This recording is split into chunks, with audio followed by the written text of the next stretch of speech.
Okay, this is Shea Book Club.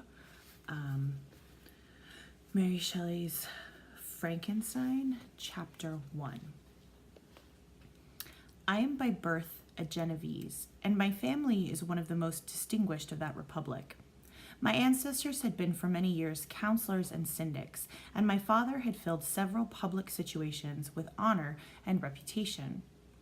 He was respected by all who knew him for his integrity and indefatigable attention to public business.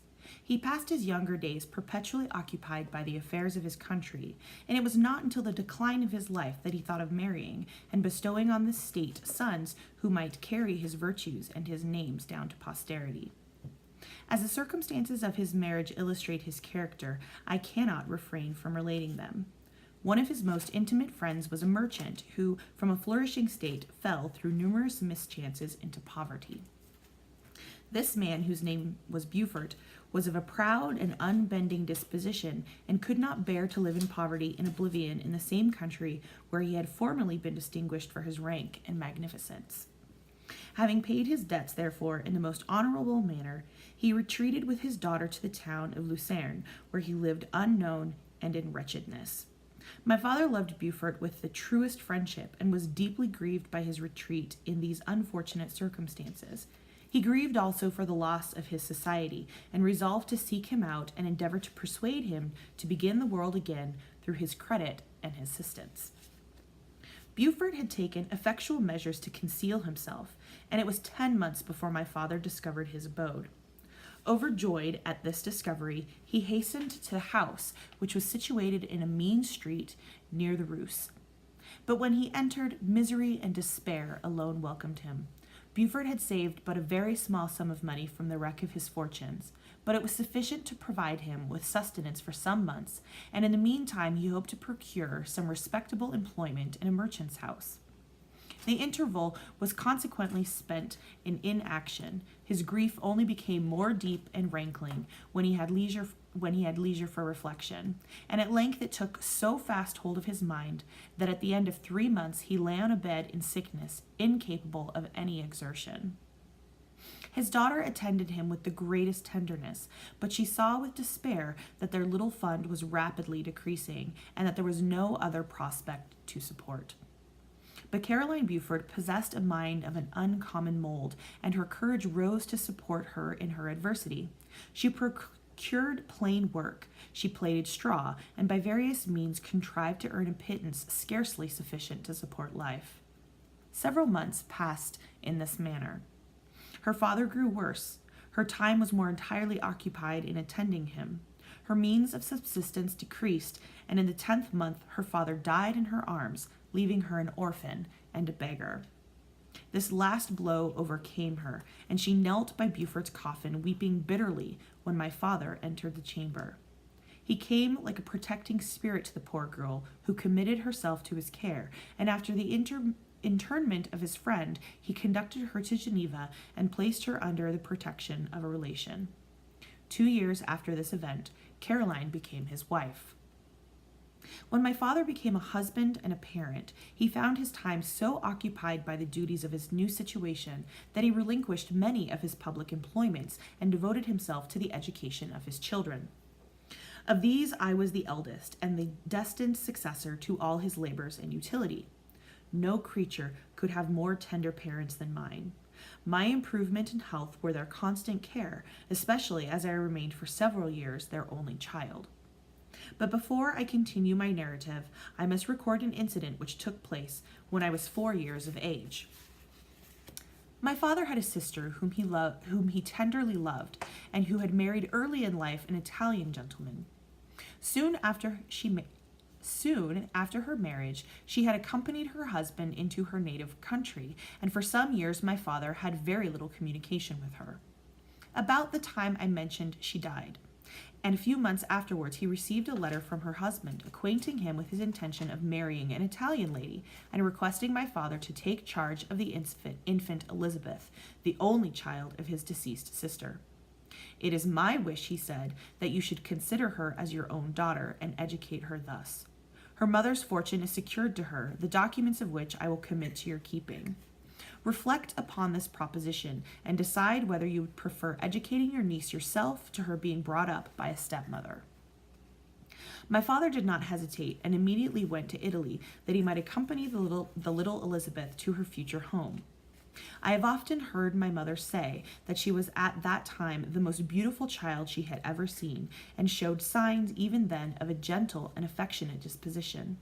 These indications and a desire to bind as closely as possible the ties of domestic love determined my mother to consider Elizabeth as my future wife, a design which she never found reason to repent.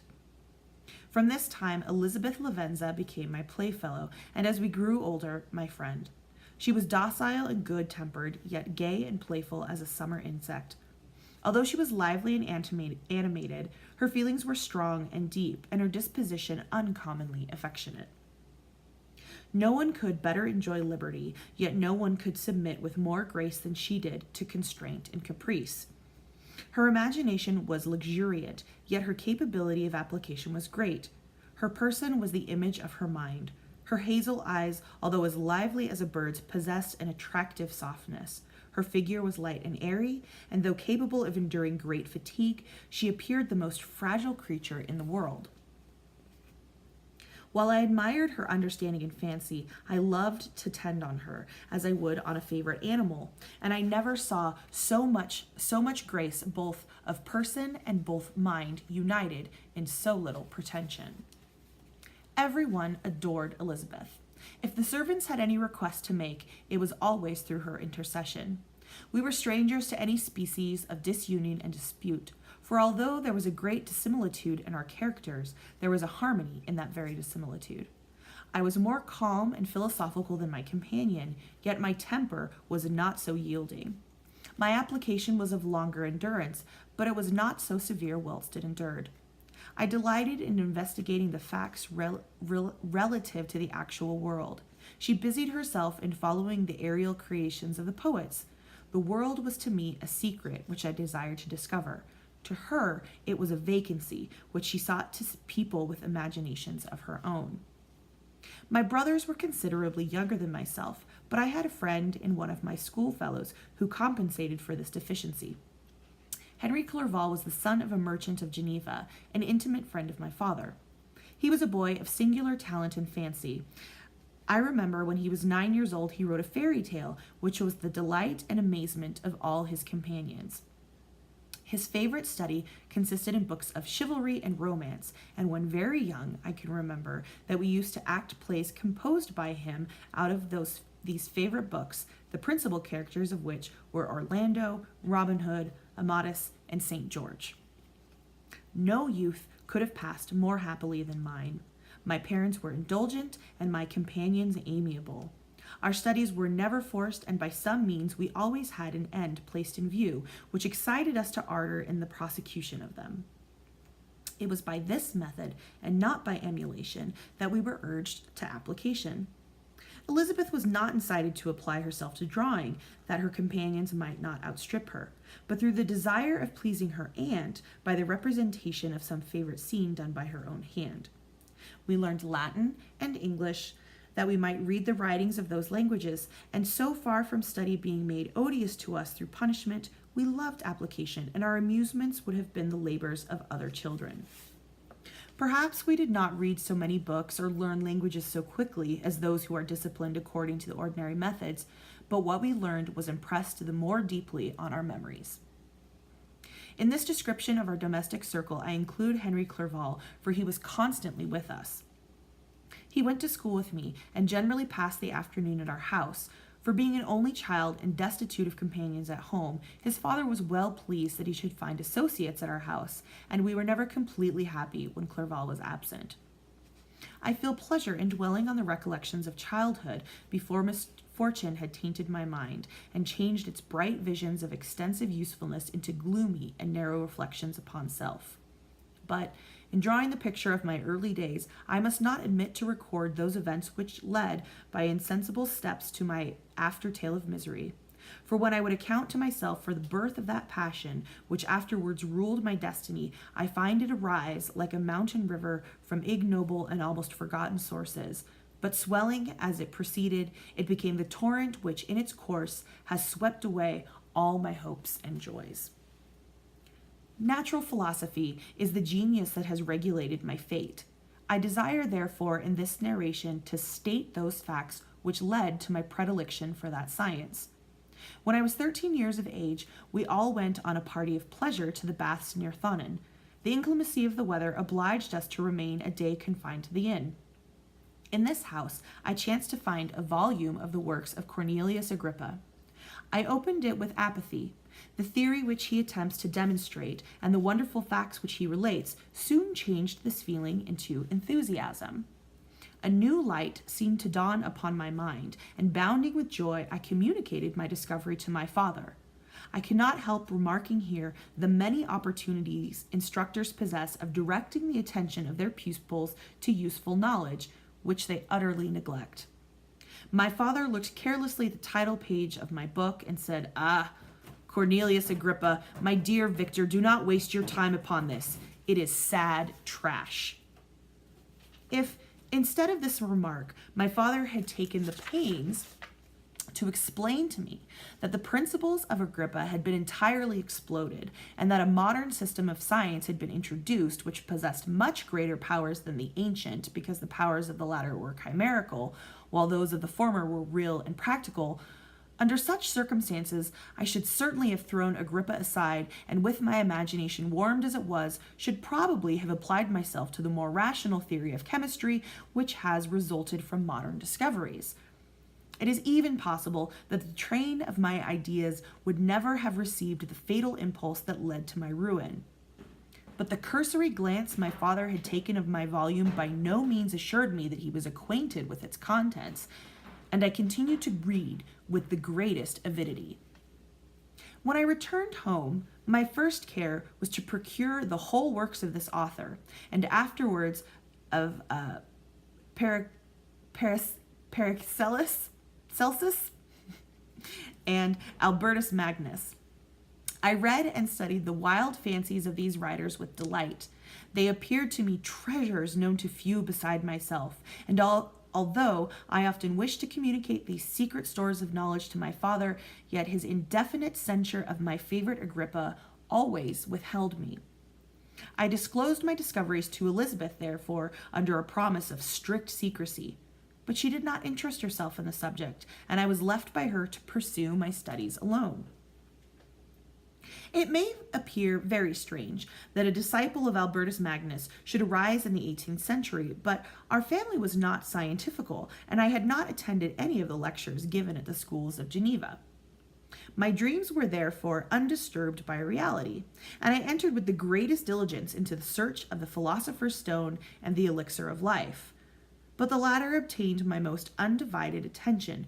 Wealth was an inferior object, but what glory would attain the discovery if I could banish disease from the human frame and render man invulnerable to any but a violent death. Nor were these my only visions. The raising of ghosts or devils was a promise liberally accorded by my favorite authors, the fulfillment of which I most eagerly sought. And if my incantations were always unsuccessful, I attributed the failure rather to my own inexperience and mistake than to a want of skill or fidelity in my instructors. The natural phenomena that take place every day before our eyes did not escape my examinations. Distillation and the wonderful effects of steam, processes of which my favorite authors were utterly ignorant, excited my astonishment. But my utmost wonder was engaged by some experiments on an air pump, which I saw employed by a gentleman whom we were in the habit of visiting. The ignorance of the early philosophers on these and several other points served to decrease their credit with me, but I could not entirely throw them aside before some other system should occupy their place in my mind.